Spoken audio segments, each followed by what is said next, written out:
Hi everyone, welcome to this reading. I have my crystal ball off to the side, so I will be scrying throughout this message. If you're new to my channel, my readings are a little different, and if you're returning, welcome back. You know how we do if it doesn't resonate with you, if you're forcing the story to fit, arguing with it in any way, just leave it behind for the people who it's meant for. So channel members, you have a collective message that posted yesterday.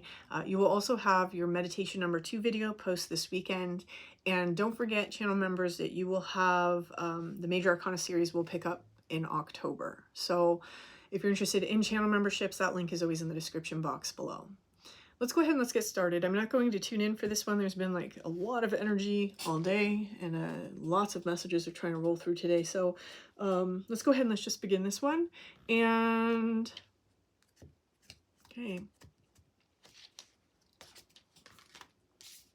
okay, so about a month ago in the channel memberships, I posted a video where I had a very frank discussion about the energy that I'm feeling coming up inside of the collective. And I've been saying for a very long time on this channel that in September, there's some very important things happening for people. And it feels like a turning point. Many of you have already reached that turning point. Some of you still have that coming. I think I threw out a date there in like 23rd or something. By the 23rd, most people would have reached that turning point. And this turning point is huge. It may be manifesting outside of yourself, but really the true turning point is inside of yourself, right? Some people are going to take that opportunity to make the internal transformation. Other people won't. And that's really going to determine what we set up for ourselves around the time of this eclipse that's about to take place into 2026, because that energy is going to carry us into early 2026. I've talked about that before. And one of the things that's taking place there is that there may be something right now that seems like some sort of hurdle or like a crossroads that may be taking place for some people. For some of you, what I'm seeing is, in my head, I'm seeing actually it's the Three of Pentacles out of this, where an artist is creating something, they take a step back to critique it, to see if it's going the direction they want it to go. This is the past energy here. So some of you, that's what's going on, is that you have taken a step back to look at something and see, is this really what I really want? I do feel that for many of you, a decision was already made. So I think that a lot of you have left something behind, whether this is something in the 3D or something internal. There's something that we have realized we have to leave this behind. Others of you, you're realizing that what you have to leave behind is an internal belief about that thing, right? So I do want to say that. I want to put that out there. Some of you are realizing that. What seems to be happening in the current energy is there's this potential to start something new. So this is really a brand new phase for a lot of you. This maiden right now is really giving me the Fool energy. This is where we're taking a leap of faith into like a new phase. That new phase has started for many of you. But there's still some things here to recognize, particularly within the heart space. And inside this heart space, I'm getting this very like feminine energy between the maiden and the queen, and I'll get to why. But within this heart space, there's this opening up, right? Opening up our heart space doesn't always mean opening it up to other people. Sometimes what it means is opening it up to ourselves. When we have a heart space that's closed off even to ourselves, one of the things that happens is we're in denial of the things about ourselves that maybe we need to work on, or the things about ourselves that we need to heal, right? The things that we're holding on to that we need to heal. And so this can go both ways. Maybe we have to extend more empathy towards others. Maybe we have to heal something within ourselves. Maybe we have to just tend to our own heart space for a little while. There's something, and I'm going to say this, it's like for a lot of you, this Venusian energy of the heart space has really taken a beating this year. And it's gone through a whole wide array of energies, right? From massive openings and massive awakenings to releasing all these like past things, to all of a sudden opening up in new ways, to all of a sudden being very disappointed, to, you know, it's been this roller coaster of heart space energies for a lot of people. And it's you could think of it like a pulsating, right? It's a pulsating, and this pulsating is something that's trying to shake loose. So this is a time right now to really go within and to really understand exactly what it is that's been lodged in there that we haven't been able to see. Some of you, it may be what we haven't been willing to see. Some of you, this is going to directly relate to, and this is a very evil queen energy right now. I usually see this as Lilith, which I'm all right with, but right now it's striking me as a little bit of an evil queen, right? The narcissistic mother, or the wounded feminine, or the, which could even be embodied inside of a masculine person, right? It's some way that nurturing energy is twisted, has been twisted, whether it's we've always encountered for example, female friends who have always stabbed us in the back, or if we've encountered partners who were supposed to be very nurturing, but they were just very, very acrid in their choice of words and very cutting, or if we have, other spaces that were supposed to be feminine, like for example, a workplace that's supposed to help support you, but there's always been toxic energy in those workplaces. There's something here about this evil queen, the feminine energy that's twisted. This is something that's trying to work itself out of our heart space, right? The wounds of that. For some of you, it may be this energy inside of yourself. Why those things take place? Why these are the reactions? Why these are the behaviors? So this is a very important time right now, because there is a very dark feminine energy, and this is going to tie us back to all that anger that some of you were experiencing back around the black moon. If you remember me talking about that, there's injustice themes coming through. How do we create our own justice? How do we ensure that we stand on our own 2 feet and have justice? How do we not get caught up in particular unjust cycles? How do we not attract people to us who are not just, right? There's a lot of injustice themes coming out for many of you as well. That's not going to be for everybody. For some of you, it's going to be a little bit different, right? It may be betrayal wounds. It may be abandonment wounds. It may be victimization wounds. And how do we take that power back for ourselves? So, and someone's heart space right now, it's opening and it's trying to trickle out some information. And I do feel this goes very deep. If you look at this hand, it has that snake wrapped around it. So it's almost like something that doesn't want to be seen. It wants to coil around there and stay there forever, but it can't. It can't. For some of you, you may allow it to, but eventually this is going to be seen. Eventually this is going to be seen, and you want to see it before it's too late. There is something inside of this energy that has the power to transform everything. Once it's seen, once it's released, once it's integrated, whatever the case might be. And the reason why is because the red stone the snake is holding in its tail, we only get to that red stone once we find the end of that serpent, right? This is about going back to the very beginning. Understanding how with the heart space, I'm going to say it this way, how our first views, right? The first things that we observed about love, about safety, about security, what is our relationship to the feminine energy, most particularly, is coming out with this. The maiden is throwing me into that Virgo. We're in Virgo seasons when this solar eclipse is going to happen. There's something here about our innocence that is trying to be seen, right? In what ways do we not display that innocence? In what ways are maybe we this biting snake? In what ways do we accept these biting snakes into our innocence that continue to damage our innocence? The theme here seems to be how to keep your heart soft and to make your mind strong, right? A strong mind doesn't mean that we want to battle everything. A strong mind doesn't mean that we make excuses for everyone. A strong mind is somebody that has very strong boundaries. They understand their own value. They understand their worth. They understand what they want in their life. They understand what they don't want in their life. But they still have the open enough heart space to give space, to hold space, to be nurturing, to be kind about it. So how do you stand up for yourself? How do you hold space for yourself? How do you actually do yourself justice in showing up the right way for others? So there's a lot wrapped up inside this energy, and how it goes for a person is going to depend on the set of complications that you've been working on unraveling within yourself or inside of your own life. And that's going to be different for everybody. Whatever this, I'm being thrown back to this, and okay, let me throw a card down on that because I don't really understand what this is trying to say. We have the Knight of Wands. There's an indecision here for someone that someone may still be stuck in. And it's funny because the fire in this mountain is reflecting this sort of fire in the Knight of Wands. hot, cold, hot, cold, hot, cold. Is that someone outside of yourself? Is that you? Right? Are you hot and cold about a situation? Is someone else hot and cold about you? What are you going to do about it? Right? What are you going to do about it? Let's look at it logically. If it's another person, the only thing you can do about that is you, right? What are you going to do about it? Are you going to stay and continue to deal with hot, cold, or are you going to move on? Yeah, someone's in two minds here for sure. And as I'm saying that, I'm hearing a quote: indecision is a decision, right?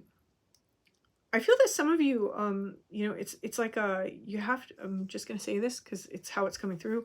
You have to get off your ass about something. Maybe you've like kind of halfway dipped your toes in, never really like were fully on board, fully invested.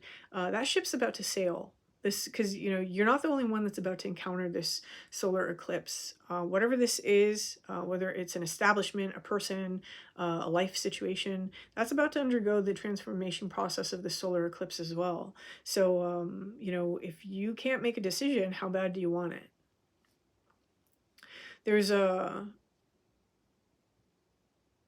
yeah, this is very interesting energy. There's a lot of storylines coming through, and so I'm having a bit of a hard time actually like talking about it. Whoever this is, you're really confusing your survival, fight, flight, fears, beliefs with your intuition. I just want to say that.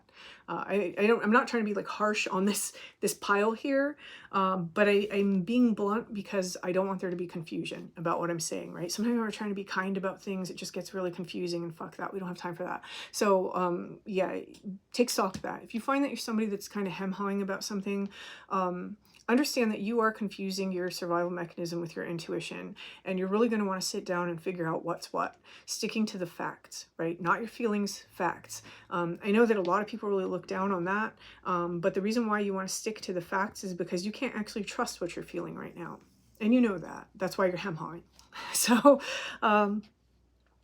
you'll figure it out. You'll figure it out, but stick to the facts first, and then you know, then you can assess. Okay, now you know what's really going on here. And sometimes you have to assess whether you're even ready for it, right? If you're in that kind of survival mode consistently with a particular situation, is this a situation that's even right for you, right? If it's always causing that kind of stress, because prolonged stress is not good. It's not good. So let's see. Okay, we have rest and renewal. I do feel that some of you, after making whatever decision you've recently made, after cutting away whatever it is that you've cut away, there is a period of a little bit of rest. It's funny because in this little bit of rest, there's this joyful inner child experience that's emerging. And this inner child experience, it feels like we're getting in touch with an aspect of ourselves that we haven't been in touch with in a very long time. This is also throwing me into spring. And so there is something here about the themes of the spring being remembered. Okay, that, oh god, that's another one that just split into a million different storylines. Okay, on one hand, I feel that for some of you, you're going back to, oh yeah, I remember in the spring, this was my focus, right? And others of you, it's, oh shit, I remember in the spring, this was my focus, right? There's something that we wanted. For many of you, there's something that you wanted. And this is a little brief rest where we get to remember, oh, that's what I wanted. That's what I wanted that time. And maybe we got lost along the way. Maybe we got roped into something. Maybe we just lost sight of it and, you know, got caught up in, again, if you're in this pile with the survival mechanism, with the, you know, with the fear. And if that's the case, this is a period where you might get to have a reset on that. But for others of you, this is where we're understanding, just like that artist stepping back and looking at the piece of art, oh yeah, that's what this was supposed to be. And so we start going to work again on new material, right? In a new direction, in a new way.